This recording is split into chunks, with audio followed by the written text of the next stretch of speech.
जय सीताराम। जय श्री सद्गुरु नारायण भगवान की, अपने अपने माता पिता की जय। आज का जो प्रसंग है वो अपने जीवन की सफलताओं को लेकर है कि हम अपने जीवन में क्या कर्म ना करें और क्या करें जिससे हम सफल हो जाएं।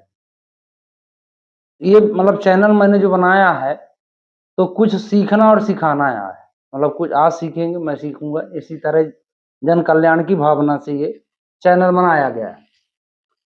तो आज का मुद्दा है कि निंदा और चुगली करना कितना बड़ा अपराध है और कितना यहाँ का अपराध नहीं है, सब दैविक अपराध है और इसका परिणाम कितना बुरा होता है। निंदा करने से हम लोग बचपन में एक हिंदी में किताब थी तो उसमें लिखा था कि निंदक न्याय राखिए आंगन कुटी छबाए बिन पानी बिन साबुन निर्मल करे सुहाए। अब बताइए, एक कवि जब ये चीज लिख सकते हैं, है ना।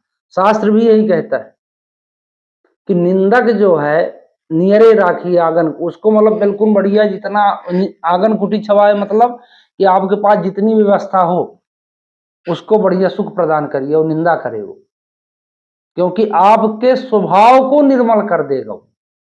जिस स्वभाव को निर्मल पाने के लिए माता सीता के चरणों की वंदना, सीता राम के चरणों की वंदना करनी पड़ती है आपको, तब निर्मल होता है। तो निंदा करने वाला ऑटोमेटिक निर्मल कर देगा। अब कुछ मेरी बात को दिमाग में लगाएंगे तो आपको ज्यादा समझ में आएगा।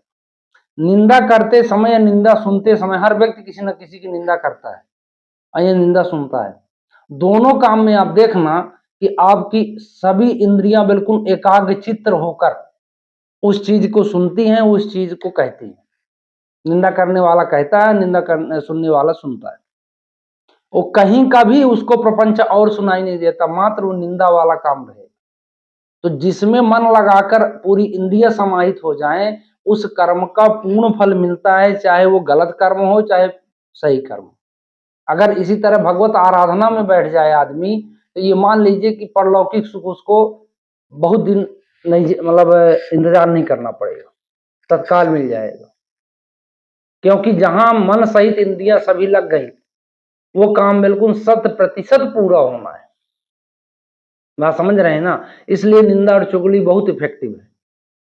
जब आप करते हो निंदा तो पूरी मन सहित पूरी इंद्रियां उस काम में लग जाती है और उस काम में लगने के कारण उसका चिंतन आप बिल्कुल बारीकी से करते हैं। जिसकी निंदा कर रहे हैं तो उसका चिंतन करने से उसके जो पाप वृत्तियां हैं आप अपने अंदर लेते हो, ले रहे हैं, क्योंकि चिंतन का बहुत बड़ा असर है। चिंतन करने से राम जो है नीलांबुज श्यामल कोमलांगम सीता समारोपित वाम भागम अकरपूर गौरम करुणावतारम संसार सारम भुजगेंद्र हारम। शिव जो है नीलकंठ है, नीले थे, और भगवान राम गोरे थे। लेकिन चिंतन करने से राम जी ने शिव का चिंतन किया और शिव जी ने राम जी का चिंतन किया, दोनों का कलर चेंज हो गए। वो राम जी का कलर पा गए, वो शिव जी का कलर पा गए। बात समझ रहे हैं ना। तो कहने का भाव ये है कि निंदा बहुत बुरी चीज है। अब एक कहानी मैं आपको सुनाई देता हूं। एक राजा था, वो राजा जो है अपने गौशाला में था। अब गौशाला में एक महात्मा भिक्षा यापन के लिए पहुंच गए। भिक्षाम देही उन्होंने चिल्लाया तो उस महात्मा ने सोचा कि मैं इसको यहाँ क्या दे दूं।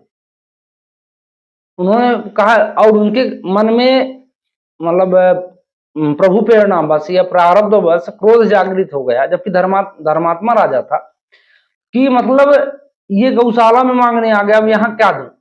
तो नौकर जो खड़े थे सिपाही, तो उन्होंने एक अंजुल गोबर उठाया, गौ माता का दे दिया। वो ले जाओ महात्मा का दे दो। ले लिए महात्मा थे। अब ले आके उन्होंने आश्रम के बगल में उस गोबर को रख दिया, भजन में लग गए। कुछ दिन बाद राजा जो है उसी आश्रम की तरफ गया, वहां देखा तो गोबर का तो बिल्कुल पहाड़ खड़ा था। महात्मा से पूछा कि हे भगवान, ये महात्मा मन में सोचा राजा कि ये महात्मा जो है या यज्ञ कर रहे हैं या भजन कर रहे हैं या गोबर समेट रहे हैं, इतना तो गोबर कहाँ ऐसे इकट्ठा कर दिए। तो पूछा, गए, प्रणाम किए, दंडवत हुए, तो उन्होंने बताया कि ये किसी का दान दिया हुआ चीज है और उसी का दान बढ़ रहा है। राजा को याद नहीं था, महात्मा को याद था। राजा थोड़े दिमाग से उतर गई थी बात। तो उन्होंने कहा कि ये कौन मूर्ख जो है बताइए गोबर दान किया है। तब राजा के दिमाग में आकर बोले अब बात ये कैसे हो गया। तो महात्मा ने कहा कि भाई इसको तो जो दान दिया वो उसको भोग करना पड़ेगा। अरे बोले गोबर इतना मैं कहाँ से खा पाऊंगा, क्या भोग करूंगा इसका। इसका भोग करना मतलब किसी को दान देना मतलब वो भोजन में आएगा। इसलिए किसी को दान ऐसा मत दो कि जो सड़ा गला हो, क्योंकि उसको आपको खाना ही पड़ेगा, वो आपके उपभोग में आएगा। अब गोबर का उपभोग कौन करे उतना। अब राजा बिलबिलियाने लगा। उसने कहा महाराज इस पाप की मुक्ति का मार्ग बताइए।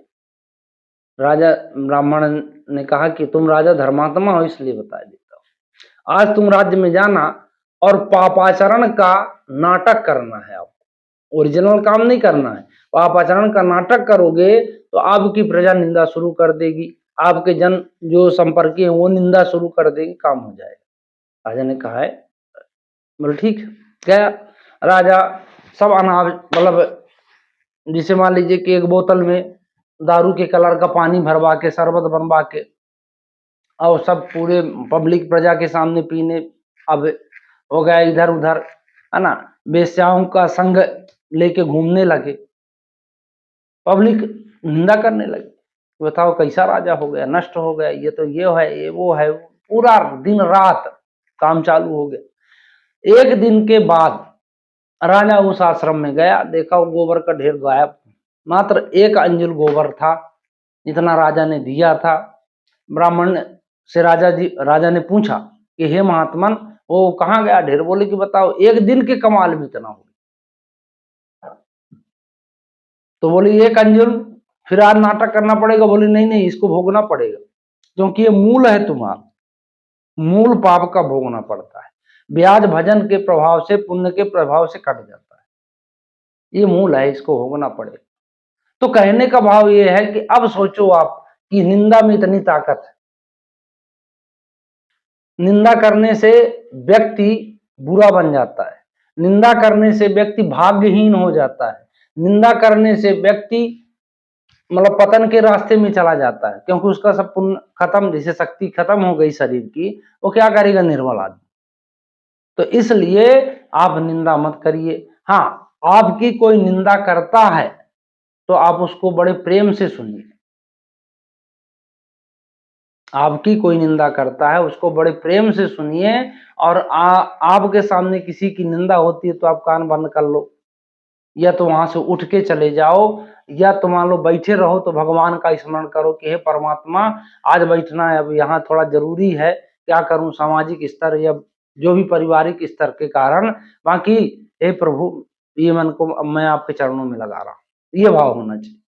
पर निंदा अपने मुंह से बिल्कुल मत कर, क्योंकि 100% ये आपके पुण्य के खदानों को ऐसा छीण कर देगा जैसे कि आदमी एक बार डांका पड़ जाए सब शून्य हो जाता है, अब आप कहीं के नहीं रह जाओगे।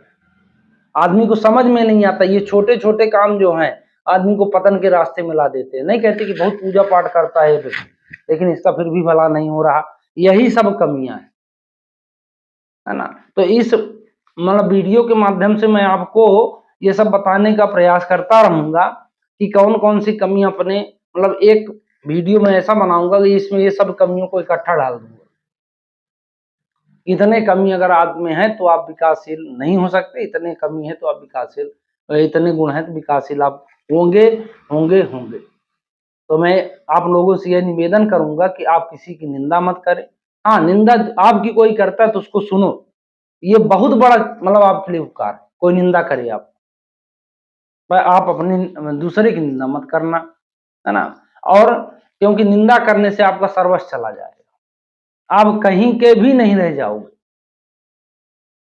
तो इसी आशा के साथ कि मेरी बातों को आप ध्यान में रखकर अपने जीवन को मंगलमय बनाएंगे। जय सीताराम।